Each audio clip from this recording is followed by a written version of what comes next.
Donc, on va prendre dans Jacques D'accord. chapitre 1, le dernier verset, le verset 27. Ok. La religion pure et sans tache devant Dieu notre Père consiste à visiter les orphelins et les veuves dans leurs afflictions et à se préserver des souillures du monde. Puis, tu peux nous lire ça avec une autre version aussi. Ok. Je lis avec la version Semeur. Mhm. La religion authentique et pure aux yeux de Dieu, le Père, consiste à aider les orphelins et les veuves dans leur détresse et à ne pas se laisser corrompre par ce monde. Amen. Mhm. Donc, nous venons de lire ce passage de l'exhortation de l'apôtre Jacques, pasteur de l'église de Jérusalem, établi par le Seigneur Jésus-Christ. Quand nous commençons par lire le premier verset, premier chapitre, il se présente en tant que serviteur du Seigneur Jésus-Christ et il est envoyé par le Seigneur Jésus pour enseigner à l'église de Dieu les standards de Dieu. Les standards de Dieu selon qu'il est écrit, enseignez-leur à observer tout ce que je vous ai prescrit. Donc, tout ce que l'apôtre Jacques va enseigner, ça sera de la part du Seigneur Jésus-Christ. Et l'apôtre Jacques va s'adresser non pas aux Juifs qui marchent selon la loi de Moïse, mais il va s'adresser aux chrétiens, voilà, aux chrétiens, aux frères et sœurs qui ont été délivrés de leur vaine manière de vivre et qui ont accepté de suivre le Seigneur Jésus-Christ et de marcher selon l'esprit du Seigneur Jésus-Christ. Donc, ce sont des frères qui sont affranchis, des frères qui sont délivrés, des frères qui sont baptisés, des frères et sœurs qui ont reçu l'Esprit de Dieu et qui attendent comme nous, qui attendaient comme nous le Seigneur Jésus-Christ.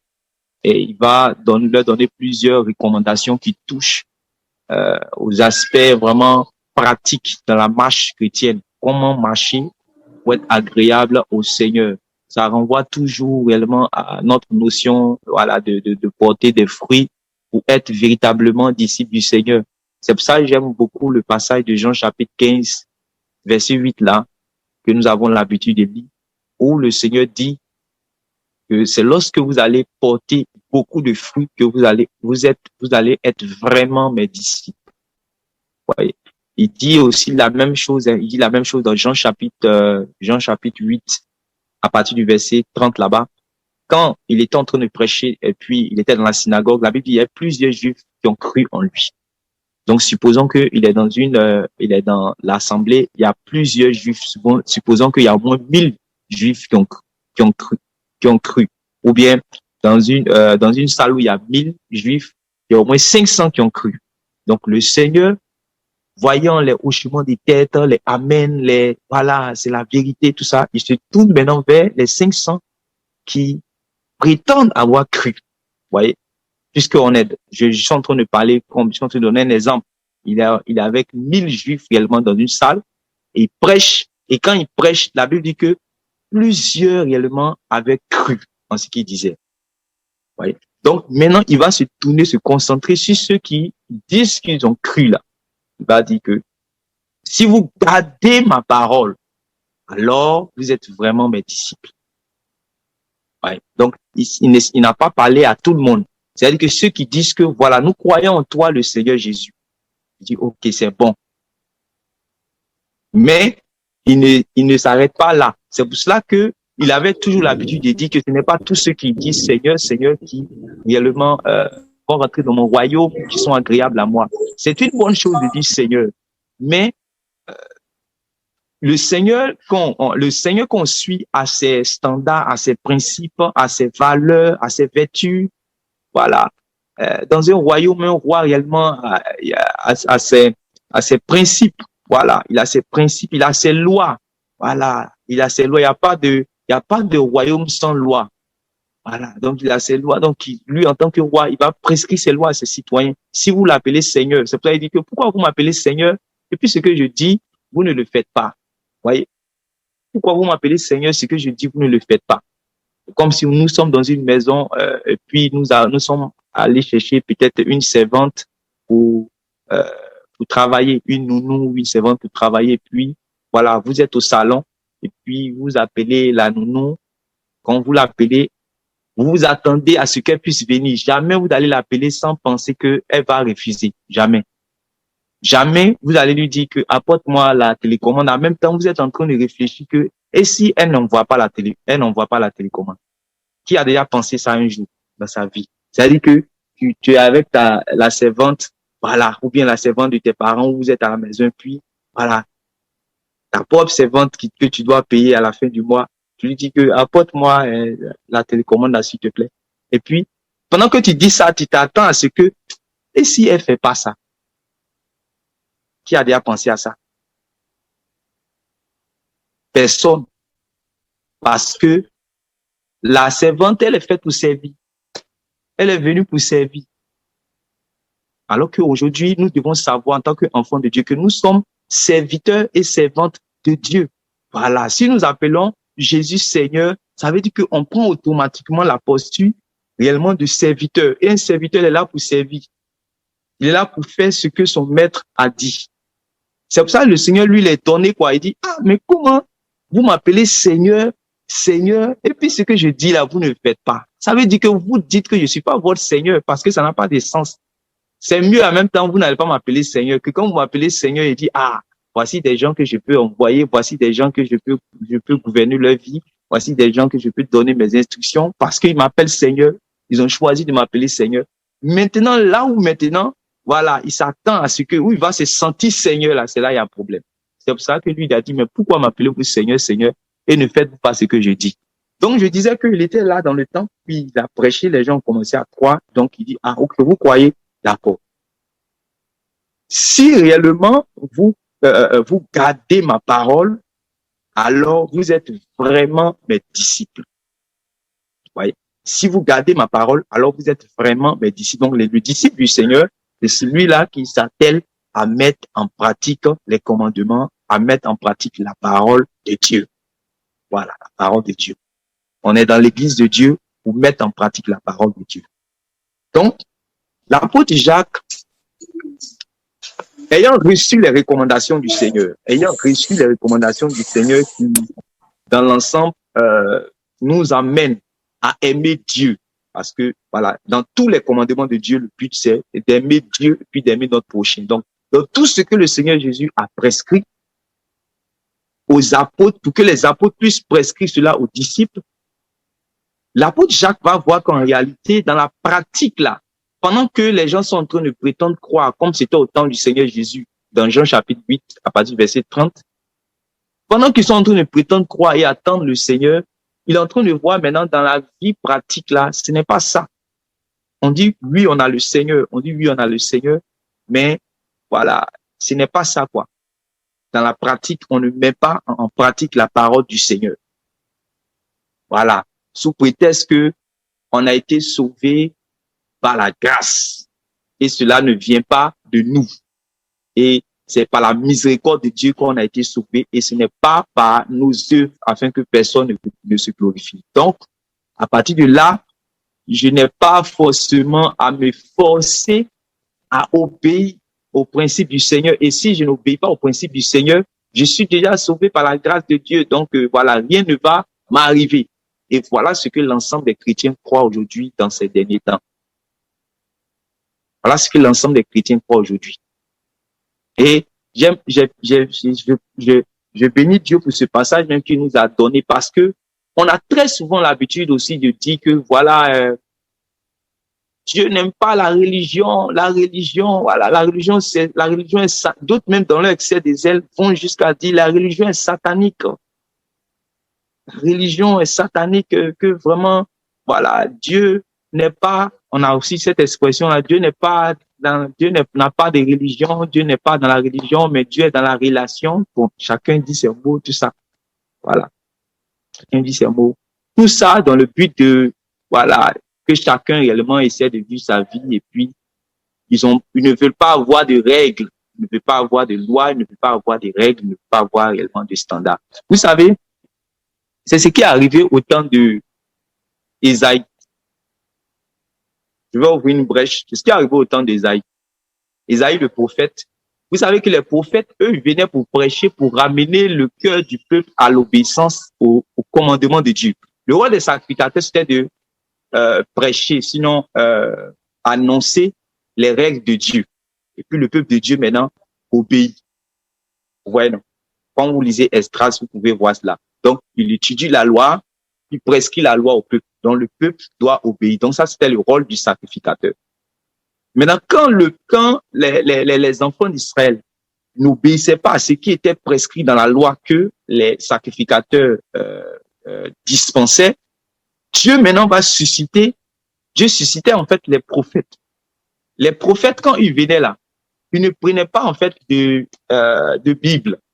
Ils ne prenaient pas les parchemins, ils ne prenaient pas la Torah, voilà, ils ne prenaient pas du moins la Torah, les livres de Moïse pour lire. Non. Les prophètes, quand ils venaient, en fait, l'esprit qui a communiqué la parole, puis on a écrit dans la loi, là, cet esprit-là vient sur eux. Et c'est avec cet esprit-là maintenant que ils vont parler des choses qui sont écrites dans la loi de Moïse, là.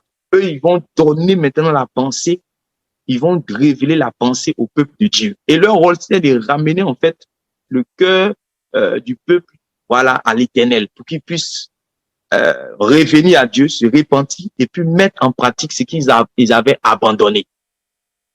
Et donc, quand Ésaïe commençait à parler, les sacrificateurs ont commencé à se moquer de lui, les chefs, les juifs, tout ça. Ils disent que toi, tes commandements là, ça, c'est comme, voilà, tu parles comme un enfant, voilà, tu parles comme un. Je veux qu'on lise ça même. C'est dans Ésaïe chapitre 28. Tu peux lire à partir du verset 1. Vous allez voir que là, il vient en même temps, il commence à prophétiser. Et puis maintenant, vous allez voir la conclusion des juifs. Oui. Ésaïe chapitre 28.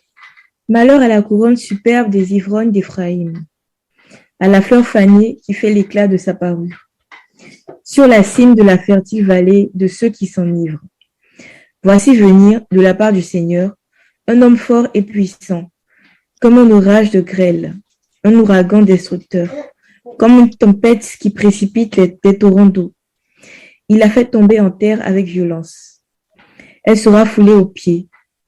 La couronne superbe des ivrognes d'Éphraïm et la fleur fanée qui fait l'éclat de sa parure, sur la cime de la fertile vallée, sera comme une figue hâtive qu'on aperçoit avant la récolte, et qui, à peine dans la main, est aussitôt avalée.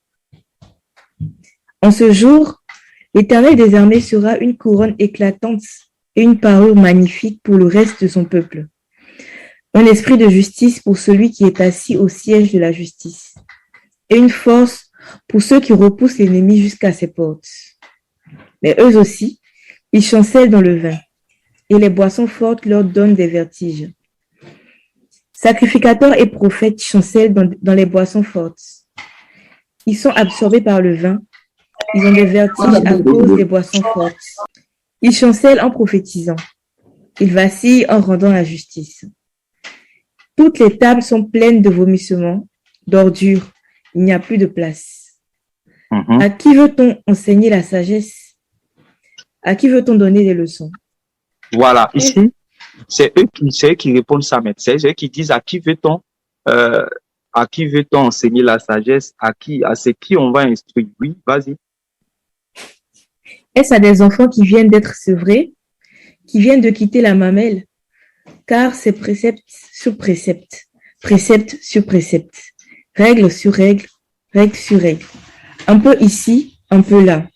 Eh bien, c'est par des hommes aux lèvres balbutiantes et au langage barbare que l'Éternel parlera à ce peuple. Il lui disait, voici le repos, laissez reposer celui qui est fatigué, voici le lieu du repos. Mais ils n'ont pas voulu écouter.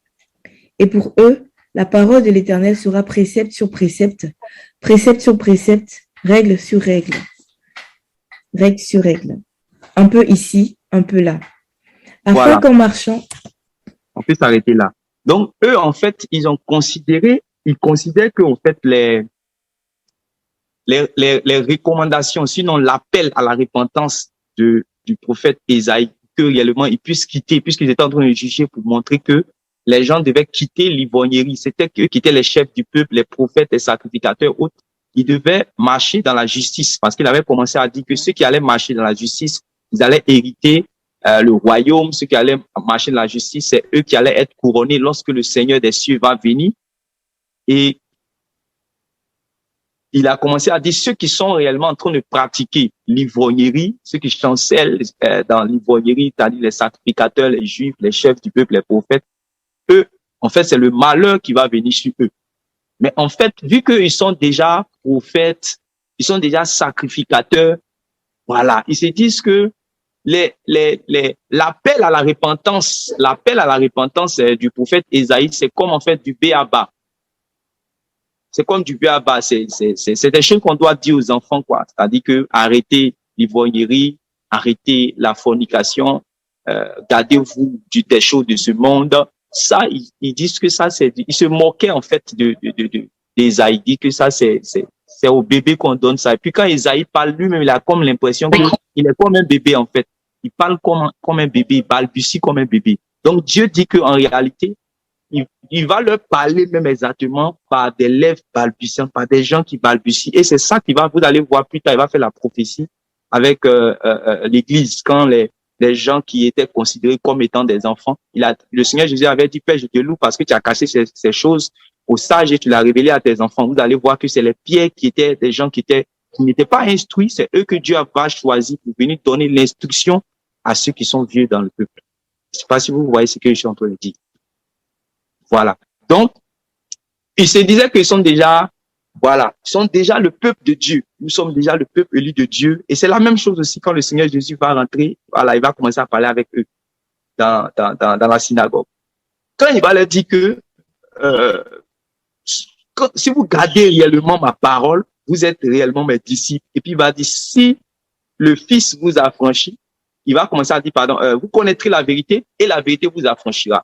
Et quand il va leur dire ça, ils vont dire non, nous ne sommes esclaves de personne. Ils vont commencer, voilà, à montrer leur justification du fait qu'ils sont enfants d'Abraham, ils sont fils d'Abraham, ils sont fils légitimes, ils sont héritiers de la promesse, ils sont le peuple élu de Dieu, ils sont circoncis, voilà, tu vois. Donc, ils ont commencé à mettre des choses, ils ont commencé à prétendre, à dire que nous sommes enfants d'Abraham, pour ne pas écouter ce que le Seigneur Jésus va leur dire, parce qu'ils savent que le Seigneur Jésus va parler en fait du péché, va leur demander de marcher dans la sainteté, de marcher dans l'obéissance, dans les voies de Dieu.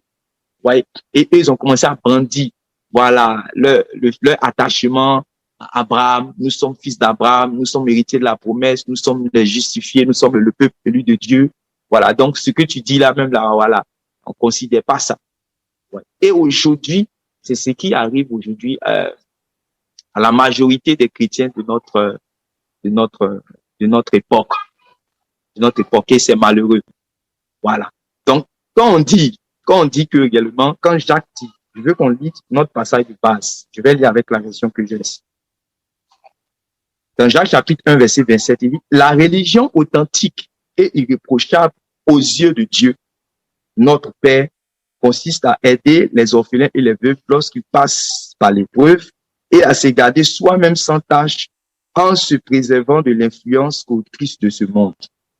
Donc, ce que je voulais nous dire aussi maintenant directement, c'est que quand nous lisons ce passage-là, c'est divisé comment? Selon Dieu, oui, est divisé en deux parties. Oui. D'abord, de visiter les veuves et les orphelins de leurs afflictions et de se garder des souillures du monde. Ok. Quand on se garde des souillures du monde, parce que, voilà, il y a se garder des souillures du monde, et puis il y a soutenir les veuves et les orphelins dans leur affliction.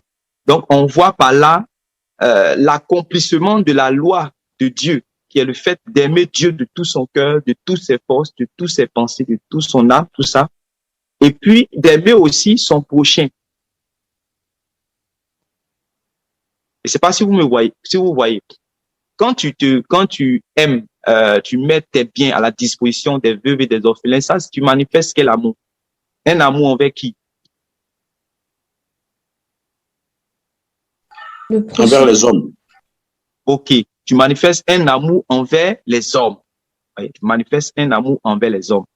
Maintenant, quand tu tu te gardes des souillures de ce monde, quand tu te gardes des souillures de ce monde, tu manifestes quel amour, sachant que on a dit dans les lettres, dans les épîtres de Jean, que en quoi consiste l'amour de Dieu?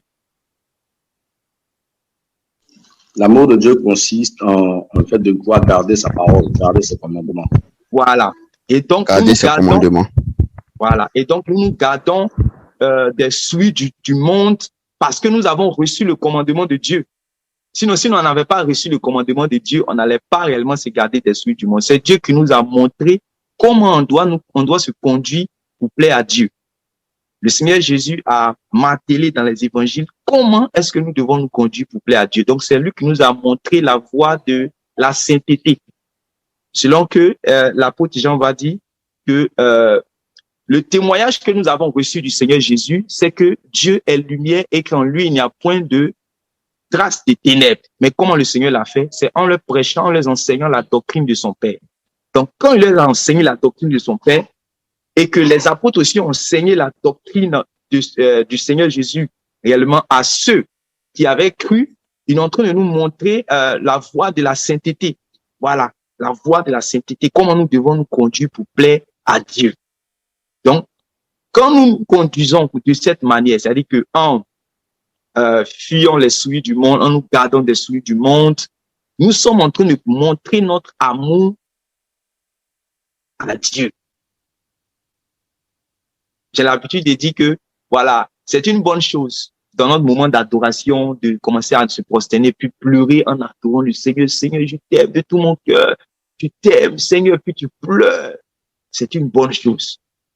Mais en réalité, celui qui est en train de mettre la parole de Dieu en pratique, celui qui est en train de vivre comme Dieu le veut, même s'il n'a pas fait cette prosternation-là pour pleurer, en réalité, c'est ce que sa vie fait. Sa vie montre à Dieu continuellement que j'aime Dieu, j'aime Dieu, j'aime Dieu, j'aime Dieu. C'est un parfum qui montre, c'est une adoration continuelle. C'est pas momentané réellement, c'est une adoration continuelle. Et c'est une preuve d'amour. Tu es en train de dire à Dieu comme ça que tu l'aimes. Tu es en train de dire à Dieu comme ça que tu l'aimes. Donc, dans le passage que je nous donne ici, c'est pour nous exhorter réellement à comprendre ce que l'apôtre Jacques était en train de dire. Parce que lui, il entendait aussi, à son époque, il entendait des chrétiens qui disaient que, voilà, ils sont sauvés, ils ont la foi, ils sont le peuple élu par la foi et rien que par la foi en Jésus-Christ. Maintenant, les prescriptions que le Seigneur Jésus a recommandées aux apôtres d'enseigner à ceux qui vont croire en lui, les gens sont pas en train de mettre cela en pratique. Par exemple, il va dire il y a des gens qui parlent même pas comme des enfants de Dieu. Voilà. Ils parlent pas comme des enfants de Dieu parce ils se disent qu'ils sont déjà baptisés. Mais quand ils parlent, c'est-à-dire même le païen, souvent, il a côté, il se demande, mais est-ce que lui, là, il est vraiment chrétien? Parce que les injures, par exemple, ça sort réellement de sa bouche. C'est là que vous allez voir Jacques en train de parler de la langue. Mais il n'a pas donné ses instructions aux païens, s'il vous plaît. Il a donné ses instructions aux chrétiens. Ça veut dire qu'il y a des chrétiens qui continuent à parler mal, qui continuaient réellement à injurier, qui continuaient à manquer de respect, qui étaient irrévérencieux, qui étaient impolis. Voilà. Mais toutefois, comme ils sont baptisés, ils se disent qu'ils vont hériter le royaume de Dieu. Alors que c'est faux, c'est complètement faux. Et c'est ce qui me plaît, j'ai dit que dans ce passage, c'est qu'il a utilisé l'expression religion. Voilà. Religion, c'est en d'autres termes, la piété. La piété, le fait d'être attaché à Dieu. Voilà. D'être attaché, l'attachement à Dieu. Donc, ce que on a l'habitude de dire, non, que Dieu n'est pas la religion, que c'est le diable réellement qui est l'auteur de la religion, ainsi de suite, que voilà, la religion même est satanique. En réalité, ce que nous disons, on n'est pas biblique, puisqu'on voit réellement qu'il y a un apôtre qui a le Saint-Esprit comme nous, qui nous dit que la religion selon Dieu. Oui, la religion selon Dieu. On dit non que Dieu n'est pas la religion, mais dans la relation. En réalité, la religion même en réalité, c'est une relation avec Dieu. Je ne sais pas si vous me comprenez. C'est une relation. C'est parce que c'est une relation qu'on nous dit que, en réalité, ça consiste, selon Dieu là, cette relation-là consiste à à se garder des souillures du monde. Et puis, à aider réellement les veuves et les orphelins dans leurs afflictions. Donc, l'amour du prochain, vous voyez, que le Seigneur Jésus a donné, l'amour aussi de Dieu. Quand quelqu'un réellement baigne dans cet amour-là, il accomplit la loi royale, il accomplit tout réellement la loi de Dieu. Puis il est agréable à Dieu. Il est agréable à Dieu. Donc nous ne devons pas réellement ignorer cela. Nous ne devons pas ignorer cela. Je suis venu réellement pour nous exhorter à cela. C'est très important. C'est très important. La dernière fois, quand nous avons partagé, voilà, avec dans l'autre classe qu'on avait partagé sur Ésaïe chapitre 58 là, vous avez vu que les enfants d'Israël, ils étaient en train de pratiquer le jeûne. Ils sont en train de pratiquer le jeûne et chaque fois ils pratiquent le jeûne. Maintenant, dans la pratique, voilà, ce n'était que, voilà, le fait de s'abstenir de nourriture, le fait de verser la cendre et puis de mettre le sac. Voilà, c'était dans ce domaine-là seulement, en tout cas, ils étaient forts. On s'abstient de la nourriture et puis on met le sac, on met la cendre. On est comme ce pharisien-là qui est dans le temple et puis qui dit à Dieu, je jeûne 2 fois, je prie et je ne suis pas réellement comme ce païen qui est là. C'est-à-dire que il jeûne, il prie, mais voilà, il n'a pas l'amour du prochain. Et c'est ce que le prophète Ésaïe va reprocher aux Juifs. Il leur disait que voilà, vous jeûnez, vous mettez le sac et la cendre, mais vous ne délivrez pas, voilà, ceux qui sont sous le joug, vous maltraitez, vous emmenez les pauvres dans les procès, voilà, vous êtes dans l'injustice, vous êtes dans ces choses qui ne glorifient pas le nom du Seigneur. Vous voyez? Et donc, j'aimerais qu'on lise un passage toujours qui va en rapport avec ce qu'on est en train de dire. C'est dans Matthieu chapitre 23, le verset 23. C'est un passage qui est très intéressant. Matthieu chapitre 23, le verset 23. Oui. Malheur à vous, scribes et pharisiens hypocrites, parce que vous payez la dîme de la menthe, de l'âneth et du cumin, et que vous laissez ce qui est plus important dans la loi, la justice, la miséricorde et la fidélité. C'est là ce qu'il fallait pratiquer, oui, sans négliger les autres choses. Voilà. Donc, qui peut nous dire ici réellement ce que le Seigneur Jésus reproche aux pharisiens? Clairement, quoi? Il leur reproche de payer la dîme et de négliger tout ce qui est important dans la loi, de ne pas être juste et ne pas pratiquer la justice de Dieu. D'accord. Quelqu'un veut dire aussi quelque chose? Qu'est-ce que le Seigneur Jésus reproche aux pharisiens, clairement?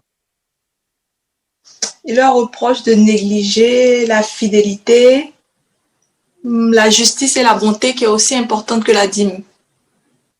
Bon, je veux ajouter il voulait dire par là que les pharisiens sont minutieux dans ce qui est apparent, mais dans ce qui même fait le fond même, il néglige ça, ce qui fait le fond de la loi, même la justice et la fidélité, il néglige ça, mais dans les choses apparentes, ils sont minutieux. Ok. Normalement, c'est ça. Le Seigneur est en train de dire ici, parce que il a montré 2 choses. Il a dit clairement qu'il y a ce qui est de plus important dans la loi. Ce qui me plaît, c'est que au moins le Seigneur Jésus dit qu'il y a quelque chose d'important dans la loi. Et ce qu'il va dire d'important dans la loi, on va trouver ça en fait dans la grâce aussi. Ce qu'il va dire c'est important dans la loi, on va trouver ça dans la grâce. Parce que ce qu'il va dire c'est important dans la loi, qu'est-ce qu'il va citer? Il va parler de la miséricorde, qui est la bonté. Il va parler de la fidélité. Et puis, mais il va parler de foi, je crois. Ouais. Faut citer les choses que le Seigneur va citer, s'il te plaît. La miséricorde. Oui. La fidélité. Oui. La justice. Voilà. Ouais.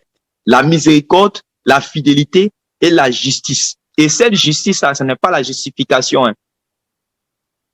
Ce n'est pas la justification, c'est-à-dire que le fait que Dieu nous pardonne de nos péchés alors que le péché a abondé et que nous sommes repentis, Dieu nous a justifiés, nous a lavé nos péchés. Ce n'est pas cette justice-là, le Seigneur parle ici. La justice dont on parle dans ce passage de Matthieu chapitre 23, Ça renvoie en fait à la pratique de la justice. Comme l'apôtre Jean va dire que c'est celui qui pratique la justice là qui est juste. Vous avez déjà lu ça, non? C'est celui qui pratique la justice là, c'est celui qui est juste. En fait, c'est ce qu'on appelle aussi communément la sanctification. Voilà, c'est la pratique de la justice. Le fait d'adopter la justice de Dieu, le fait réellement d'adopter, de marcher dans la justice de Dieu, selon qu'il est écrit, recherchez premièrement le royaume et la justice de Dieu. Voyez. Donc, on montre par là que dans la loi de Dieu même, dans la loi de Dieu, il y avait ce qui était important. Donc, ça veut dire que dans la loi de Dieu, ceux qui s'attelaient réellement à marcher, à pratiquer cette justice-là, ils étaient justes aux yeux de Dieu. Parce qu'ils marchaient, ils obéissaient à ce que Dieu réellement avait commandé. Donc, ils étaient justes aux yeux de Dieu. C'est pour cela que vous allez voir dans l'Ancien Testament, on va appeler des hommes justes. Oui ou non? Vous n'avez pas encore vu des passages de l'Ancien Testament où on appelait des hommes justes? Si. Si vous n'avez pas aussi, on peut lire. Si vous voulez, on peut lire. Il y a des passages de l'Ancien Testament où il y a des gens qui ont été appelés par les Écritures, la parole de Dieu, juste. Si. Job. Voilà. Et voilà, on a donné le cas de Job. Voilà. On peut citer les gens comme Daniel. Voilà. On peut citer les parents de Jean-Baptiste. On a dit qu'ils étaient justes. On a dit qu'ils étaient justes. On peut lire cela, mais si vous voulez, je crois dans Luc, on va lire pour revenir. C'est très important. Je sais pourquoi on est en train de voir ces détails-là. Luc chapitre 1, verset 5 à 6. Au temps d'Hérode, roi de Judée, il y avait un sacrificateur nommé Zacharie, de la classe d'Abia. Sa femme était d'entre les filles d'Aaron et s'appelait Élisabeth. Oui. Tous deux étaient justes devant Dieu. Devant qui? Dieu. Donc ça, ce n'est pas une fausse justice des pharisiens là. On dit c'est devant Dieu lui-même. C'est-à-dire que c'est Dieu qui les voyait comme étant justes, alors que Jésus n'était pas encore venu. Je ne sais pas si vous me voyez, si on est d'accord. Jésus n'est pas encore venu, Jésus n'est pas encore né, Jésus n'a pas encore fait son ministère, n'a pas encore souffert, il n'a pas encore crucifié, n'a pas été enseveli, glorifié. Mais il y a des gens qui sont justes. Comment ils sont justes? Ils sont justes parce qu'ils pratiquent la justice, simplement. La justice de Dieu. Dieu avait montré ses voies, en fait, dans les Écritures. Celui qui obéissait aux voies de Dieu, que Dieu lui-même il jugeait, il regardait, il voyait que c'était bon. Dieu le justifiait. Dieu dit que tu es juste avec Dieu. Donc, tu vois que ici, ils sont dans la pratique. Vous voyez que c'est la pratique, non? Parce qu'on dit que, faut lire, s'il te plaît. Continue, on va lire. Tous deux étaient justes devant Dieu, oui, observant d'une manière irréprochable tous les commandements et toutes les ordonnances du Seigneur. Voilà. Donc, on les a appelés justes, pas parce que seulement ils ont cru en Dieu.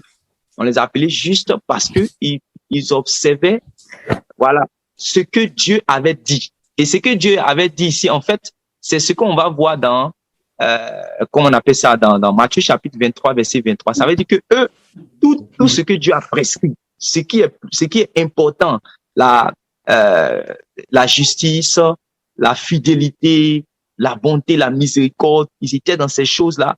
Et puis, ils pratiquaient aussi ce que Moïse avait prescrit. Ils pratiquaient ça aussi, mais ils pratiquaient ce qui était important dans la loi. Donc, il y avait des choses qui étaient importantes dans la loi. C'est pour ça que vous allez voir dans Romains chapitre 7, l'apôtre Paul va dire que la loi est juste, bonne et sainte. Mais aujourd'hui, on a comme l'impression que la loi est maudite, la loi est méchante, la loi fait du mal, la loi vient du diable, la loi détruit à cause des prédications qu'on entend. On a comme l'impression que la loi, là, dès qu'on entend la loi nette, c'est le péché, c'est le diable, c'est la destruction, ça va nous emmener dans le péché, voilà. Non. Comment les gens, ils ont obéi à la loi et puis ils ont été déclarés justes? Par Dieu, hein. On dit qu'ils étaient justes aux yeux de Dieu et on est d'accord. Parce qu'ils observaient, ils pratiquaient la justice de Dieu. Donc, si aujourd'hui, en plus d'avoir été justifiés réellement en croyant en la mort, à l'ensevelissement et à la résurrection du Seigneur Jésus-Christ, nous devons maintenant observer ce que lui aussi nous a prescrit. Le Seigneur Jésus a prescrit des instructions, il a prescrit des ordonnances, il nous a demandé de faire certaines choses. Et il a dit, il a enseigné cela réellement dans les évangiles. Et nous devons mettre cela en pratique. Maintenant, le problème, c'est que la plupart, il y a certains prédicateurs qui disent que tout ce que le Seigneur Jésus, en fait, tout ce que nous lisons dans les évangiles, c'est l'Ancien Testament, en fait, que le Nouveau Testament commence à partir des épîtres. C'est une assertion aussi qui est fausse. Le Nouveau Testament ne commence pas à partir réellement des épîtres. Ça ne peut pas commencer à partir des épîtres. Le Nouveau Testament ne peut pas commencer à partir des épîtres. Les gens qui disent ça vraiment se trompent, ils sont dans une erreur. Si le Nouveau Testament commence à partir des épîtres, ça veut dire que tout ce que le Seigneur Jésus, quand il parlait de doctrine, et même quand les gens parlent de saines doctrines chez eux, ils voient tout ce que, à partir des épîtres, voilà, ou bien à partir des actes des apôtres, quand le Saint-Esprit est descendu à la Pentecôte, voilà, c'est là que la doctrine de Dieu a commencé. Non. La doctrine de Dieu vient du ciel. Regardez, la doctrine de Dieu vient du ciel. Et le Seigneur Jésus-Christ, c'est-à-dire que même avant l'avènement du Seigneur Jésus, il y avait la doctrine de Dieu qui était révélée par les prophètes, qui était révélée non seulement dans la loi de Dieu, mais qui était révélée aussi par les prophètes. C'est pour ça que vous allez voir que Jésus va dire, il n'est pas venu pour annuler. Parce que s'il annule ça, il annule la doctrine de Dieu. Il ne peut pas annuler ça. Mais le Seigneur Jésus vient pour donner maintenant l'explication, c'est-à-dire que il vient pour accomplir, il vient donner le véritable sens. Ouais, il vient donner le véritable sens. Il dit, ne pensez pas que moi je suis venu pour abolir la loi et puis les prophètes. La loi et puis les prophètes qu'on vous a donné depuis longtemps. C'est ça que vous allez voir, l'auteur d'Hébreux va dire que la bonne nouvelle que nous avons entendue, nous entendons maintenant, ça a été aussi annoncé, mais ils n'ont pas reçu, la parole là n'a pas trouvé de foi chez ceux qui l'ont reçu. Donc il y a longtemps, c'est pas quelque chose de nouveau. Mais seulement que ceux qui se disaient justifiés, les disent que non, ça c'est du pays à bas, on ne peut pas entendre ce que les prophètes disent, on ne peut pas entendre ça, on ne peut pas écouter ça. Voilà.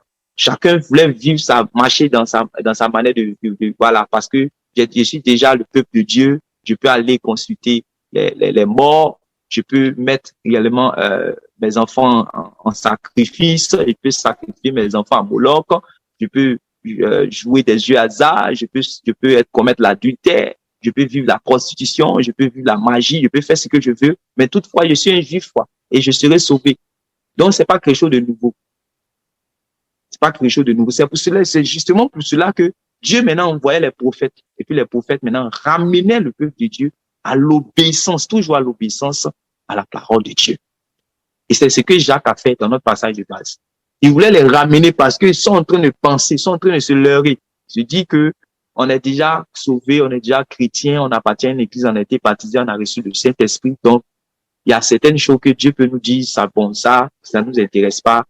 On peut marcher même dans l'injustice. Et puis, on n'a pas peur, on ne craint pas. Ça, c'est dangereux. On peut marcher dans l'immoralité, on peut se fauter dans le péché, puis on n'a pas peur, on ne craint pas. Pas normal. Ouais. C'est pas normal.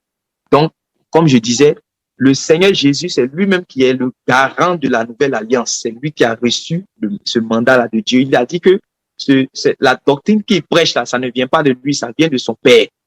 C'est pour ça que Malachie 3, verset 1, il l'appelle le messager de l'alliance. Donc, c'est lui qui a été le premier à déballer réellement ce qu'on appelle la saine doctrine aujourd'hui que les apôtres ont prêché. Donc, c'est lui qui va dire, voilà comment un homme doit se conduire pour qu'il soit disciple. Voilà comment un homme doit se conduire pour qu'il soit appelé juste. Voilà comment un homme doit se conduire pour qu'il soit appelé saint. Voilà comment un homme doit se conduire, une femme doit se conduire pour qu'elle puisse faire partie de la famille de mon Père. C'est Jésus qui a dit, ce qu'elle a fini de dire là, avant de partir, il va prendre ses disciples, il va dire, ce que moi je vous ai dit, répétez ça. Donc, c'est pas les disciples, c'est pas les apôtres c'est pas eux qui ont instauré, voilà, la saine doctrine. Ne pensez jamais cela. C'est le Seigneur Jésus qui a instauré la saine doctrine, là. Commencé tout ce que nous lisons dans les évangiles là. C'est là-bas, sainte doctrine, là, ça commence. Parce que dit que c'est les apôtres qui ont déballé la sainte doctrine. Ça veut dire que tout ce que le Seigneur Jésus disait là, il n'y avait pas encore de lumière. Or, c'est lui-même qui a mis la lumière sur les Écritures. C'est lui-même qui a mis la lumière sur les Écritures. C'est lui qui a donné un sens à ce que la loi et les prophètes ont dit. C'est lui qui a mis la lumière dessus. C'est pour ça, chaque fois qu'il parle, il dit, il vous a été dit, mais moi je vous dis, il est écrit en vérité. Tout ça, il a déballé pour que quiconque croit soit sauvé. Et moi, je crois que tous les enseignements du Seigneur Jésus en son temps, avant sa mort, ce qu'il enseignait là, c'était salutaire. Si quelqu'un pratiquait ça, il serait justifié là, aller au ciel. Sinon, ça n'a même pas de sens ça n'a même pas de sens que le Seigneur Jésus dise que, voilà, avant sa mort, il dit qu'il y avait quelqu'un qui était à côté de lui qui croyait que c'était lui qui était le Fils de Dieu, qui allait ramener le royaume de Dieu. Il dit qu'aujourd'hui, mais tu vas rentrer dans le royaume. Pourtant, le Seigneur n'est pas encore mort. Donc, le Seigneur, même avant sa résurrection, avait le pouvoir de pardonner les péchés. Il pouvait dire à quelqu'un, on était au temps de la loi, si on peut dire ça, comme les gens disent qu'avant sa mort, on était au temps de la loi. Mais en ce temps-là, le Seigneur peut regarder un homme comme ça, il peut dire que toi, tes péchés sont pardonnés. Pourtant, il n'a pas encore versé son sang. Donc, ne jouons pas avec ce que l'homme de Galilée a dit. Ce qu'il a dit là, c'est salutaire. C'est salutaire, c'est à prendre au sérieux. Et c'est pour cela que Jean-Baptiste a dit une fois, je crois dans Jean chapitre 3, il avait dit que son témoignage, il parle comme un homme. C'est-à-dire que bien qu'il était envoyé de Dieu, mais lui, c'est un homme. Mais le témoignage du Seigneur Jésus est à prendre au sérieux parce que lui, il vient d'en haut. Lui, il vient d'en haut. Il vient directement d'en haut. Voilà quoi, lui, il a dit, mais il faut que je diminue afin que lui, il croisse. Et puis, il dit que celui qui va recevoir le témoignage du Seigneur Jésus, alors certifie que Dieu est vrai. Donc, c'est une grave erreur de penser que tout ce que le Seigneur Jésus a dit là, ça, c'est l'Ancien Testament. C'est une très grave erreur. Très, très grave erreur. Et donc, les chrétiens au temps de Jacques, là, ils sont rentrés dedans. Ils sont rentrés dans cette affaire-là. De négliger les commandements, les 5 commandements du Seigneur, selon 2 Pierre chapitre 3, verset 2. Ils ont commencé à négliger les 5 commandements du Seigneur. C'est pour cela que quelqu'un vient chez lui, hein, il a faim. Il dit que, voilà, ce que Dieu te bénisse. Et puis, il lui ferme la porte, il lui ferme son cœur. Puis, il dit que, voilà, que Dieu te bénisse. Et puis, chez lui, il est toujours chrétien, quoi. Il est toujours, voilà, c'est-à-dire, il est toujours agréable à Dieu. Et puis, il n'y a rien, quoi. Il ne trempe pas. Il ne trempe pas. Il s'est dit que son salut est garanti malgré qu'il a fermé ses entrailles envers quelqu'un qui était dans la misère. Lui, il va même pas se repentir, mais il va continuer comme si de rien n'était. Pourquoi? Parce qu'il s'est dit chez lui, son salut est déjà dans sa poche. Et d'ailleurs, même quand on lui enseigne que ce n'est pas quand tu vas mettre en pratique les commandements de Dieu que tu seras sauvé. Vous voyez, c'est déjà un enseignement, non? Donc, voilà, c'est ce qui t'a dit que c'est quand tu vas obéir aux enseignements du Seigneur ou bien aux commandements de Dieu que tu seras sauvé. Que tu es sauvé par la foi. Donc, si tu as désobéi aux commandements de Dieu, il y a quoi? Il n'y a rien. Vous voyez, c'est dangereux. Et c'est pour cela que Jacques voulait mettre les points réellement sur les îles. Il a dit, ne pensez pas comme ça. Ne pensez pas comme ça. Quand vous allez lire dans Jacques chapitre 2 là-bas, il va commencer à détailler, puis il va dire en réalité, la foi sans les œuvres est morte. C'est comme réellement le corps sans l'âme. Quand l'âme n'est pas dans le corps, là, le corps est déjà mort. Voilà. Donc, les œuvres, ce sont les œuvres réellement qui manifestent en fait la foi. Ce sont les œuvres qui manifestent la foi. Voilà. Maintenant, les œuvres dont ces apôtres vont parler, ça n'a rien à voir avec les rituels de Moïse. Voilà. Ça n'a rien à voir avec les rituels, les cérémonies qu'on a données dans la loi, par exemple l'observation des jours, l'observation des sabbats, la circoncision. Voilà. Ça n'a rien à voir avec ça parce que ça, c'était l'ombre des choses à venir, la réalité en Christ. Par exemple, Christ va venir, il va dire que moi-même je suis le sabbat. Donc, quand il vient te dire que lui-même il est ton sabbat. Donc, quand tu vas observer un jour de sabbat, en fait, tu es dans l'ombre. Puisque le Seigneur lui-même, il dit que il est maître même du sabbat. Voilà. Quand tu vas encore placer ta foi sur la circoncision, pour dire que si je me circoncis, cela serait justifié. Dit non, qu'en réalité, la circoncision dont lui parle, c'est la circoncision du cœur. Donc, quand quelqu'un aussi va placer son salut par rapport à la circoncision, entièrement, là encore, il est dans l'ombre. Vous voyez? Et puis d'autres choses encore, voilà, que les Juifs encore faisaient. Et mais encore, mais ils ajoutaient encore les traditions d'hommes. Par exemple, il faut te laver soigneusement les mains. Ouais. Quand il voit un frère, un croyant qui est en train de manger, et puis un pharisien le regarde, il logne. S'il voit qu'il n'a pas bien lavé sa main, il dit que lui, il va perdre son salut, lui, il va pas rentrer dans le royaume de Dieu, qu'il est désagréable à Dieu. Voilà. Vous voyez? Ce sont des choses comme ça, là. Ils étaient comme le frère Landry l'a dit, ils étaient méticuleux là-dessus. Il n'a pas lavé sa main, hein? Il n'a pas lavé soigneusement ses mains. C'est dans Marc chapitre 7, vous pouvez voir ça. Puis il dit que, il voit aussi les disciples du Seigneur Jésus, là, voilà, s'approcher aussi des gens qui sont malheureux, des gens qui souffrent, ou bien des gens même de mauvaise vie. Je dis non, mais comment il peut s'approcher réellement de quelqu'un de cette femme pécheresse là, vous voyez? Donc chez lui, il n'a pas de miséricorde.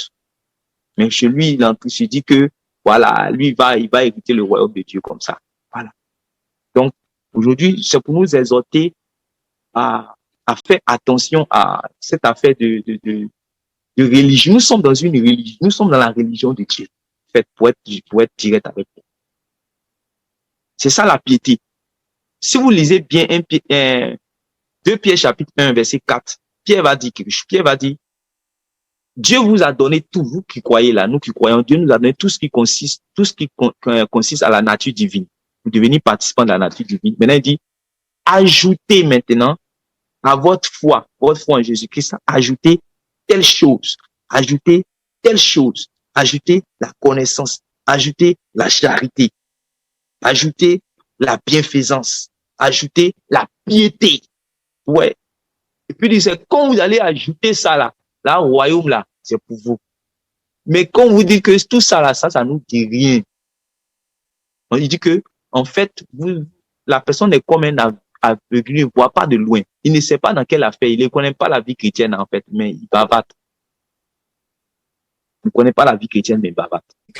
Dans Luc chapitre 1, voilà, qui montrait qu'il y avait des personnes maintenant qui, bien que le Seigneur Jésus n'était pas là, mais par l'obéissance au commandement de Dieu, Dieu les a déclarés justes. Voilà. Maintenant, souvent, il y a certains passages qu'on ne comprend pas bien. Vous allez voir que dans Romains chapitre 3, l'apôtre Paul va parler. Je sais que peut-être ces questions-là peut-être sont en train de venir dans le cœur de certaines personnes, de certains frères. Voilà, c'est normal. Quand vous allez lire, par exemple, dans Romains chapitre 3, l'apôtre va commencer à dire que voilà, il n'y a pas même de juste, pas même un seul. Oui. Mais quand l'apôtre Paul dit il n'y a pas de juste, pas même un seul, alors que nous voyons dans la Bible qu'il y a des justes, comment maintenant on comprend ça? C'est ça. Et maintenant, l'autre, il va fermer ses yeux sur tout ce que Dieu a appelé juste dans la Bible, puis il va s'appuyer sur ce que l'apôtre a dit, parce que selon lui, la doctrine commence à partir de ce que l'apôtre a dit. Vous voyez, c'est là le problème commence. C'est-à-dire que, la Bible a dit, il n'y a pas même réellement de juste, pas même un seul. Ouais. Or, que ce soit même dans l'Ancien Testament, Dieu a appelé les gens justes. Et puis quand vous allez même dans Apocalypse, le Seigneur Jésus encore va appeler par son ange, il va appeler des chrétiens justes. Par exemple, quand il va dire que celui qui est souillé, qui se souille encore, mais que le juste, celui qui est juste, qui pratique la justice toujours, pour être juste, pour demeurer réellement dans sa justice, pour ne pas abandonner sa justice comme les prophètes avaient dit. Il dit que si le juste là abandonne sa justice, faut pas, il va se blaguer pour dire qu'il est toujours juste. Non, il va perdre sa justice. Maintenant, il dit que si le méchant abandonne sa justice, sa méchanceté, pour commencer à pratiquer la justice, est-ce qu'il est toujours méchant?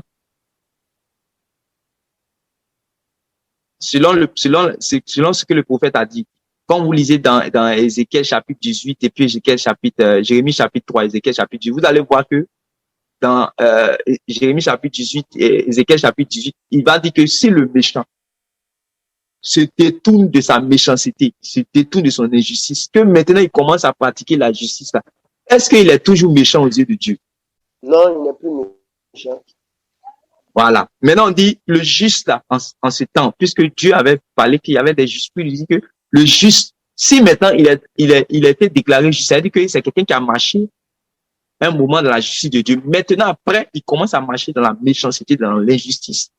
Est-ce qu'il demeure toujours réellement juste parce que, voilà, il avait été déclaré juste par Dieu. Il était juste aux yeux de Dieu. Est-ce que c'est ce que le prophète a dit? Le prophète a dit qu'il va perdre sa justice. Voilà. Il va perdre sa justice. Donc, c'est celui qui pratique la justice là qui est juste en fait. Voilà. Celui qui pratique la justice qui est juste. C'est pour cela que l'apôtre va prendre son temps. Bien que les gens ont déjà cru, bien que les gens sont déjà baptisés, il va leur donner maintenant des recommandations pour leur dire, par exemple, la religion selon Dieu, la piété, la religion selon Dieu, ça consiste, voilà, à se garder des souillures du monde par amour pour Dieu, et ça consiste aussi également à aller vers notre prochain pour lui manifester la miséricorde, pour lui manifester l'amour. Et vous voyez que dans ces choses-là, c'est deux choses pratiques qu'il a citées. C'est pas des choses théoriques. Ouais, c'est pas des choses théoriques, c'est pas des choses, c'est des choses pratiques que nous vivons. Voilà, c'est des choses pratiques que nous vivons. On s'efforce à obéir aux paroles du Seigneur pour pouvoir nous garder du péché. Quelqu'un va venir, il va voir tel frère, la sœur Linda, le frère Landry, les serviteurs de Dieu, voilà, les serviteurs de Dieu Christian en train de peut-être s'efforcer. Pendant que, par exemple, il peut y avoir des amis qui t'appellent, ah, allons-y, on va aller boire un peu, voilà, tout ça. Lui, voilà, lui il dit non. On dit, ah, donc toi, tu veux te croire juste, quoi, ou bien tu veux te croire saint, quoi. Voilà. Et qui t'a dit que c'est pas ça là que tu seras agréable à Dieu, que tu seras sauvé. Et quand c'est comme ça, ceux qui ne sont pas forts d'esprit, qui ne comprennent, qui ne sont pas vraiment assis dans la parole de Dieu, commencent à céder. Je dis, ah, que nul n'est juste, hein. Voilà, nul n'est juste. Que c'est pas à cause de ça là que voilà. Donc, mon salut, si je me garde, ça veut dire que mon salut vient de moi-même. Alors, et puis, il commence à rentrer dans les raisonnements. Je vous assure que beaucoup sont rentrés dans le péché comme ça. Soit par des mauvais conseils, soit par des mauvais enseignements, par une mauvaise compréhension de cette affaire de juste, voilà, pas même. Maintenant, je reviens par rapport à ce que je disais dans Romains chapitre 3. Paul est en face des gens, je vais terminer par là, Paul est en face des gens qui sont attachés, comme on a dit dans Romains chapitre, dans Matthieu chapitre 23, là, verset 23. Ils sont méticuleux si les choses secondaires, comme on peut dire comme ça. Voilà. L'observation des jours, la circoncision. Vous pouvez lire ça maintenant dans Actes chapitre 15. Quand ils étaient fâchés, puis ils ont dit non, que les chrétiens là, s'ils croient que c'est en croyant au Seigneur Jésus seulement qu'ils seront sauvés, c'est faux. Ils doivent se faire circoncis aussi. S'ils n'ont pas circoncis, ils vont perdre leur salut, ils ne seront pas sauvés. Ouais. Donc, ils étaient dans ces choses-là. Ils étaient durs. La circoncision, l'observation des sabbats. Vous pouvez lire ça dans Colossiens chapitre 1, 2 là-bas, 2, 20, à partir du verset 20 là-bas. Vous allez voir qu'il disait que quand l'apôtre Paul va dire que personne ne vous juge au sujet des sabbats, de l'observation des jours, la nouvelle lune, tout ça, de la circoncision. Donc, ils étaient assis dessus. Ils disaient que si les non-juifs croient qu'ils ne sont pas fait circoncis physiquement comme eux, en tout cas, faut pas qu'ils vont penser qu'ils seront sauvés. Donc, quand c'est comme ça veut dire que ceux qui sont pas forts d'esprit, là, leur cœur va commencer à battre, ils vont se dire que, est-ce que réellement notre salut, là, c'est ça même les chrétiens des Galates ont commencé, quand ils ont commencé à avoir peur, ils ont commencé à croire maintenant au docteur de la loi. Et c'est à cause d'eux maintenant que l'apôtre Paul va commencer à dire que vous avez quitté l'esprit pour aller maintenant dans la chair. En fait, c'est dans ce domaine-là que l'apôtre Paul a parlé. C'est dans ce domaine parce que il leur a montré que c'est par la foi au Seigneur Jésus que vous allez sauver. Maintenant, les docteurs de la loi se sont incrustés dans l'église pour venir dire, voilà, que si vous ne vous faites pas circoncis, si vous ne obéissez pas aux lois de Moïse, ce que vous êtes en train de parler de foi, c'est zéro, vous ne serez pas sauvés. C'était le même discours des docteurs de la loi. Et c'est à eux que l'apôtre Paul devait fermer la bouille. Donc, il devait être aussi dur. Et quand il parle dans Romains chapitre 3, si vous lisez bien dans son esprit, vous allez comprendre. Voilà. Quand vous lisez bien dans son esprit, c'est dans le même esprit qu'il va parler aussi dans Éphésiens chapitre 2.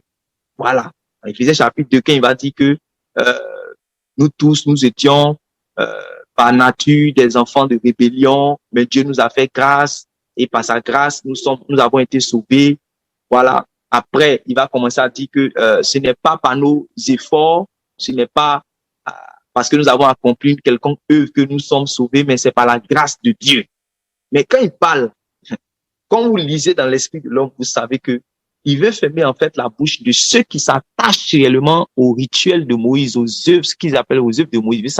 Ceux qui s'attachent à lui, il veut les décourager. Voilà. Il veut en fait les décourager. D'ailleurs, même comme nous-mêmes, hein, on s'efforce à marcher dans les voies de Dieu. À cause de l'esprit dans lequel nous le faisons, nous ne faisons pas cela pour nous glorifier. Nous ne sommes pas comme les pharisiens. Nous savons que même la force là nous vient de Dieu. C'est ça qui fait en fait toujours la différence. Voilà. Nous savons que si le Seigneur ne nous avait pas dans son amour, n'est pas allé nous chercher dans la boue là, on n'allait pas être ce qu'on est aujourd'hui. On sait ça. C'est par pure grâce. Ça, nous le savons. Donc, quand l'apôtre Paul est en train de parler, réellement, il dit, il y a point de juste, pas même un seul. C'est par rapport réellement à cela qu'il est en train de s'adresser. Sinon, dans l'écriture, on voit des gens qui ont pratiqué la justice que Dieu a appelé juste et qui étaient justes aux yeux de Dieu. Donc, que personne réellement ne soit troublé lorsqu'il est en train de marcher d'une manière digne de l'évangile pour être agréable à Dieu et que quelqu'un lui dit non, que tu penses que c'est quand tu vas faire cela que tu seras agréable à Dieu. Mon cher, tu fais cela par amour pour Dieu. Parce que l'obéissance aux prescriptions de Dieu, là, c'est ça, tu es en train de dire à Dieu que je t'aime. C'est ça qu'il a dit. L'amour de Dieu consiste à garder ses commandements. Donc, quand je garde les commandements de Dieu, je suis en train de dire à Dieu que je l'aime. Quand quelqu'un qui est en train d'aller chaque dimanche à l'église, pendant qu'il n'obéit pas aux prescriptions du Seigneur, même s'il pleure chaque dimanche, quand il adore, quand il loue, il pleure là, lui, il n'est pas en train de dire à Dieu qu'il aime. Parce que l'obéissance vaut mieux que les quoi? Les sacrifices. L'obéissance vaut mieux que les sacrifices. Voilà. Donc, voilà un peu ce que je voulais partager avec mes frères et sœurs aujourd'hui. Voilà, sur l'importance réellement de marcher dans l'obéissance, pratique. L'obéissance pratique. C'est ça, en fait, porter du fruit. C'est quand nous allons faire cela là. C'est là, Dieu va dire que vous êtes vraiment mes disciples. Mais pas qu'on est inactif, on ne fait rien, puis on se déclare juste. Vous savez que il y aura un tri. Il y aura un tri à la fin de tout chose. Dans cette affaire dans laquelle nous sommes là, à la fin, il y aura un tri. Car il y a beaucoup d'appelés, mais peu d'élus. Voilà. Il y a beaucoup d'appelés, mais peu d'élus. Donc, il y aura un tri. Et le tri va se faire entre ceux qui n'obéissent pas et puis ceux qui obéissent. Et ça, vous allez voir ça dans les évangiles, jusqu'à dans les épîtres, partout, jusqu'à dans l'Apocalypse, il y aura cette séparation-là. Voilà. Donc, c'est pour toi-même ton salut. Tu peux pas dire que non, j'obéis. Tu obéis pour que tu sois sauvé. Obéis pour que tu sois sauvé. Faut même pas te blaguer sur ça même. Si c'est pas ça, il y en a beaucoup dans le Nouveau Testament. Tu obéis pour que tu sois sauvé. Tu obéis pour que tu sois sauvé. Ça, il faut que ça soit clair réellement dans ton esprit, je t'en supplie. Quand tu lis Hébreux chapitre 5, verset 7 à 8, là, on dit Jésus lui-même là, bien qu'il fût fils de Dieu, il a obéi. Et c'est à cause de ça, il a reçu réellement une position d'élévation.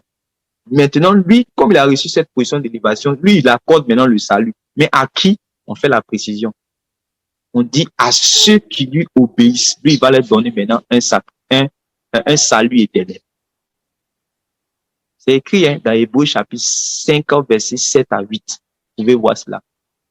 Donc, quand tu obéis là, c'est pour être sauvé. Voilà. C'est pour être sauvé que tu obéis, que tu cherches réellement. Voilà. En fait, ça fait partie de la sagesse de Dieu. Parce que s'il n'y a pas ça, chacun va s'amuser, quoi. Chacun va s'amuser. Non, on obéit parce que réellement, on ne veut pas manquer le but. On sait que notre maître là, qui est mort, elle a dit qu'il revient. Quand il va revenir là, c'est celui qui est digne de lui. Il y a un principe de dignité, ça, je vous en supplie. Quand on était dans le monde, il n'y a pas de dignité. C'est-à-dire qu'il n'y a pas de dignité. Chacun ne méritait pas l'amour de Dieu. Il est allé nous chercher. Il nous a lavé, il nous a mis dans sa maison. Maintenant, il nous dit, voilà comment dans ma maison on marche. Hein. On fait ça là, on fait pas ça. On fait ça, on fait pas ça. On fait ça, on fait pas ça. Si vous voulez parler des relations, de religion, ça c'est pas son problème. Relation, religion, c'est pas son problème. Il dit, voilà ce qu'on fait dans ma maison. Voilà ce qu'on ne fait pas. Ça, c'est après avoir été lavé, purifié de tes anciens péchés, que maintenant il te donne ça. Maintenant, si tu ne mets pas cela en pratique, c'est ça, on dit, tu as négligé un si grand salut. C'est ça. Parce que quand il va revenir, c'est pour venir te chercher. Parce que tu es digne. Toi, tu es un enfant qui est bien. Hein. Quand papa te parle, ce qu'il dit là, tu fais. Il dit, ah, toi, tu es digne. Tu peux marcher à côté de moi quand je vais rentrer dans mon royaume. Toi aussi, toi aussi, toi aussi. L'autre, il va dire, toi, tu ne peux pas marcher. Tu ne peux pas marcher à côté de moi, tu n'es pas digne d'entrer. Donc, il y a un principe de dignité pour entrer dans le royaume. Ça, n'oublie pas. C'est un principe de dignité. Et c'est à partir de l'obéissance que le Seigneur va faire son tri. C'est à partir de l'obéissance que le Seigneur va faire son tri. Voilà. Donc, il y a un principe réellement de dignité. C'est très important. Donc, quand nous étions dans le monde, nous tous on était dans le péché. Donc, il n'y a pas quelqu'un qui était, voilà, à cause de son teint, de sa taille, de son argent, de son statut, qui attirait Dieu de loin là-bas. Non. Tout le monde était vendu au péché, il mérite l'enfer. Voilà. Tout ce que tu pouvais faire même est comme réellement là. Parce que réellement, il n'y a rien de bon. Nous tous, il y avait quelque chose que Dieu haïssait réellement en nous à cause de notre manière de marcher. Parce qu'on n'avait même pas la loi de Dieu. Donc, on vivait comme on voulait, tout ça. Même souvent, même on sait dans notre conscience ce qui est bien. Mais on n'a pas la force. Là, il dit que la loi de l'esprit, la force qui est en Christ là, pour pouvoir faire ce que Dieu veut. Et finalement, on était toujours vaincu dans le péché. Voilà. Mais Dieu a dit, voilà, je vois cette 100e brebis là, je vais aller réellement la chercher. Et c'est comme ça, il est allé par miséricorde nous chercher. Donc là, il n'y avait pas de dignité. Maintenant, il te prend, il te lave, voilà, il te nettoie. Il dit que tu fais partie maintenant de ma famille.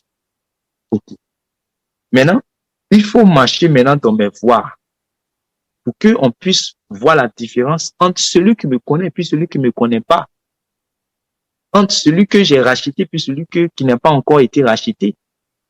Entre celui que j'ai lavé puis celui qui n'est pas lavé. Voilà. C'est en cela que vous allez voir les prescriptions telles que soyez saints comme Dieu est saint, soyez parfaits comme Dieu est parfait. Donc, quand maintenant, ceux qui sont dans la maison là, ceux qui auront la sagesse, voilà, de mettre la parole de Dieu en pratique, c'est ceux-là qui seront sauvés. Maintenant, il y a d'autres, ils ne seront pas sages, mais la parole de Dieu en pratique. C'est eux-là que la parabole là, appelle les vierges folles. Parce que ils sont dans la maison, ils se contentent seulement de dire que, voilà, Seigneur, Seigneur. Mais ce qu'il a dit, ils disent que, voilà, c'est caduc, c'est passé, c'est l'Ancien Testament. Puis malheureusement, vu que on doit entrer dans le royaume avec une robe sans tache, ni ride, ni rien de semblable, on doit être cette épouse glorieuse. Nous qui allons marcher auprès du Seigneur, on doit être réellement irrépréhensible, irréprochable. Chaque fois, ces mots-là reviennent en boucle quand les apôtres parlent irréprochable, irrépréhensible au jour de Christ. Voilà. Et puis on dit, c'est quand nous allons pratiquer cela, ce qu'on est en train de pratiquer, c'est ça qui nous donne en fait une robe blanche devant Dieu. Donc vous voyez que tu peux pas dire que ton obéissance, ça c'est inutile. Ton obéissance est très salutaire. L'habit que tu vas porter auprès du Seigneur Jésus en tant que robe blanche, qu'on dit épouse préparée, cette robe, c'est ce que quand Dieu te parle, quand Dieu me parle et que j'obéis là, c'est ça qui fait la robe. C'est ça qui est écrit. Donc là, faut pas que quelqu'un va nous séduire, va nous distraire. Actuellement là, on est cette église dans ces derniers temps, on ne doit pas jouer avec ce que le Seigneur dit, Jésus dit. Nous croyons aux merveilles de Dieu, nous croyons aux miracles, nous croyons aux délivrances, nous croyons en la puissance de Dieu, tout ça. Mais ce qui est le plus important, c'est le fait de vivre comme Dieu le veut. Ça, le fait de vivre comme Dieu le veut. Tout ce que le Seigneur Jésus nous a prescrit, il faudrait que nous puissions mettre cela en pratique. Donc, je vais m'arrêter là. C'était vraiment cette exhortation que je voulais partager avec vous. Je vais laisser aussi le pasteur Othniel prendre la parole. Pasteur Othniel, blessing, mon frère, que Dieu te bénisse. Amen, amen. Que le Seigneur bénisse ton serviteur. Et tous ceux qui sont là, les serviteurs, les serviteurs de Dieu, que Dieu vous bénisse. Merci, serviteur, pour cet enseignement que tu nous as apporté. Parce que c'est important. Amen. Voilà. Et parce que le livre de Jacques, déjà, vient apporter un éclaircissement. Voilà. Un éclaircissement indique la religion pure. Et dans ces mots, il dit la religion authentique. Voilà. En fait, quand il met l'accent sur tout ce qui est pur, sur tout ce qui est authentique, ça veut dire qu'il peut y avoir une religion qui n'est pas pure. Voilà. Il peut y avoir une religion qui n'est pas authentique. Donc, ça marque un peu une sorte de différenciation. Il veut marquer une différence entre ce qui est pur et ce qui n'est pas pur. Ce qui est authentique et ce qui n'est pas authentique. Et ça nous donne de comprendre, nous, en tant qu'enfants de Dieu, de pouvoir aussi, nous, faire la différence entre ce qui est pur et ce qui n'est pas pur. Et c'est ce qui est pur maintenant qui va prescrire. Et c'est ce qui prescrit maintenant qui nous détache des œuvres du monde, qui nous détache de ce qui est du monde, qui nous détache de ce que le monde nous présente. Parce que ce que le monde nous présente peut avoir un format qui est souillé. Ce que le monde présente peut être une religion qui est souillée. Ce que le monde nous présente peut venir détériorer notre foi. Donc, Jacques nous donne de comprendre ce qui est juste et ce qui n'est pas juste, ce qui est saint et ce qui n'est pas saint, ce qui est pur, ce qui est authentique et ce qui n'est pas vrai. Et Dieu, avant de s'en aller, comme il a dit dans Jacques et dans Jean, le chapitre 14, il devait s'en aller, on sentait même déjà la tristesse dans l'esprit de ses disciples. Quelqu'un avec qui il avait marché pendant des années, pendant 3 ans, il doit partir, quelqu'un avec qui, jour et nuit, vous étiez ensemble, vous avez parcouru un certain nombre de chemins, il vous enseignait un certain nombre de choses. Et là, maintenant, il va partir. Donc, on sentait déjà la tristesse, on sentait déjà un détachement. Mais le Seigneur va leur rassurer.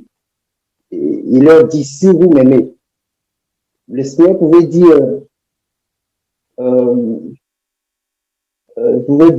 ok, d'accord, comme je m'en vais, je vais vous laisser un héritage, une grande maison, une belle voiture, tout ce qu'on a pu accumuler, faire des partages. Mais il ne fait rien de toutes ces choses-là. Mais il leur dit, je vous laisse ma paix. Et quand il lui dit ces choses-là, il dit, si vous m'aimez, gardez mes commandements. Amen. Si vous m'aimez, gardez mes commandements. Donc, en fait, c'est les commandements de Dieu qui nous procurent la paix. Parce que la paix que Dieu laisse à ses disciples, c'est un échantillon de cette paix éternelle qui est rattachée à l'obéissance à sa parole.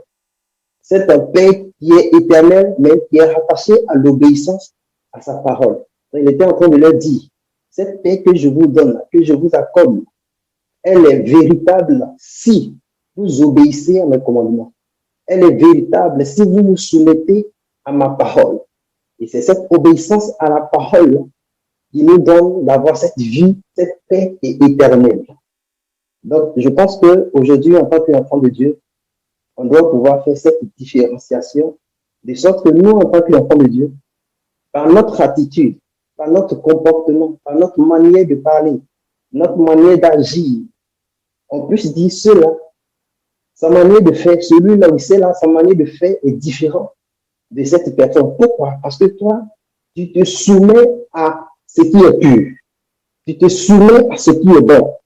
Et quand on est enfant de Dieu, qu'on se soumet à Dieu, qu'on pratique la parole de Dieu, c'est les païens eux-mêmes, déjà, par notre manière de faire, Ils doivent dire, ah, celui-là, franchement, avant il était ceci, mais maintenant, et aujourd'hui même dans notre église, on n'a plus ce genre de témoignages.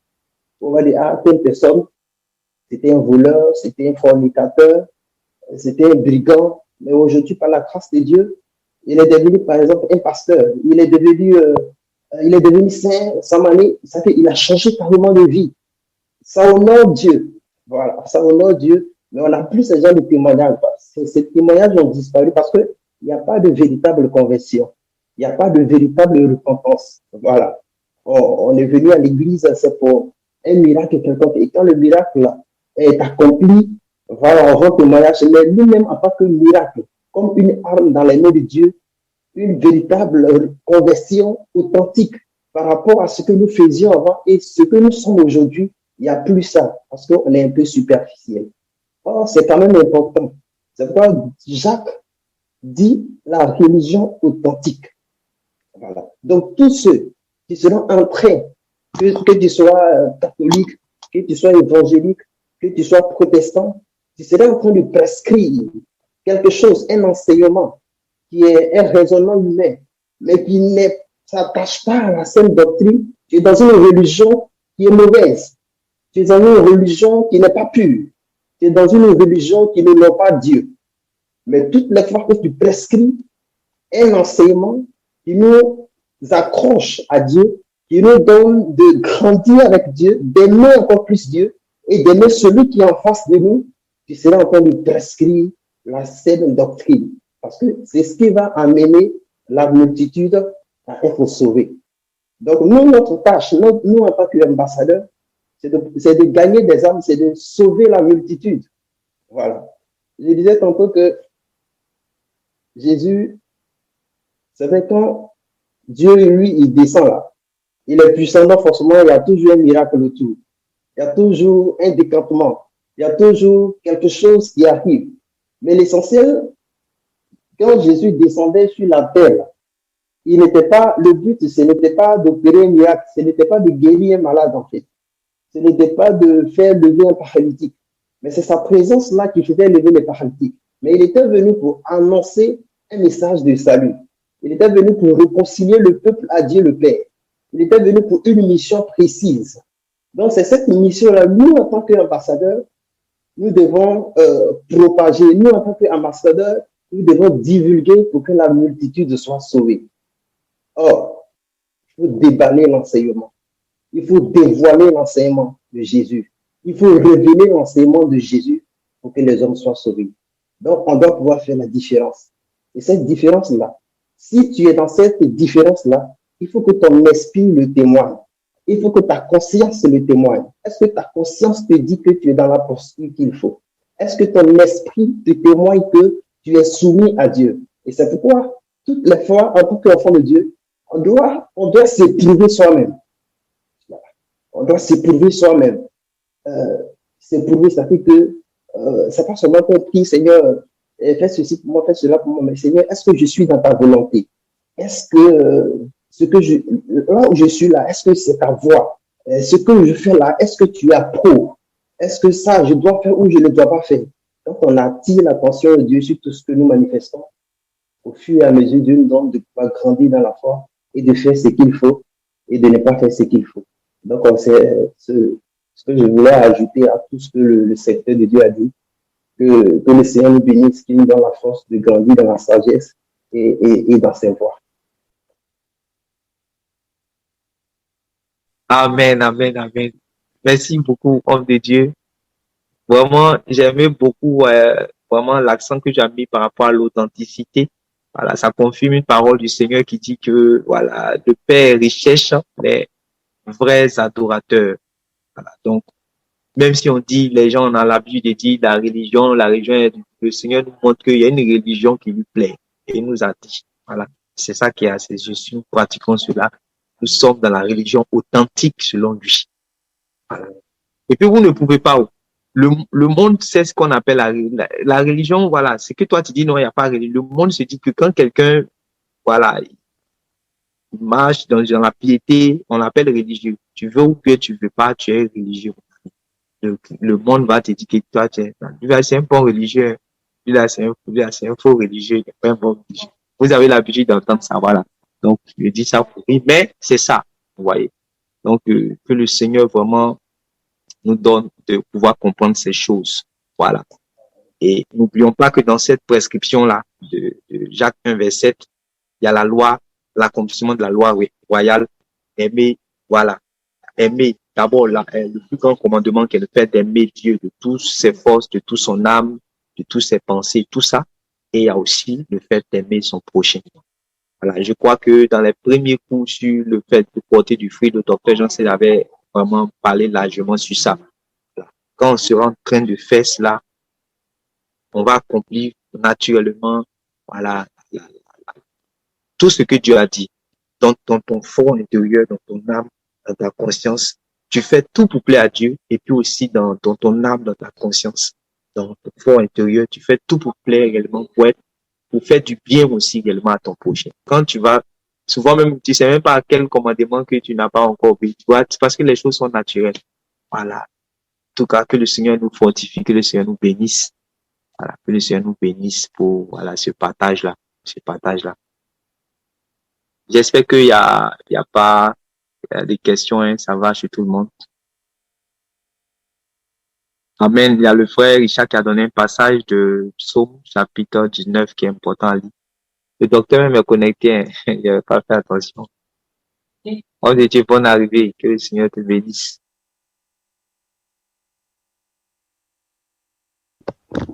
Amen. Merci bien. Je suis.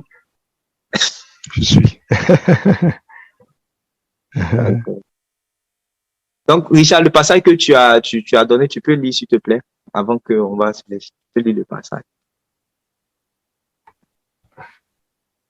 Psaume 119, verset 111. Tes préceptes sont pour toujours mon héritage, car ils... Quand tu prends le verset 4, ça dit quoi, le verset 4? Tu as prescrit tes ordonnances pour qu'on les respecte avec soin. Voilà. C'est-à-dire que ça, c'est le but. On peut pas, comme je l'ai dit là, je peux pas être Seigneur et puis, dans ma tête là, je pense que ceux que j'appelle serviteurs vont pas être à mon service, vont pas faire ce que je dis. Dieu a prescrit ses ordonnances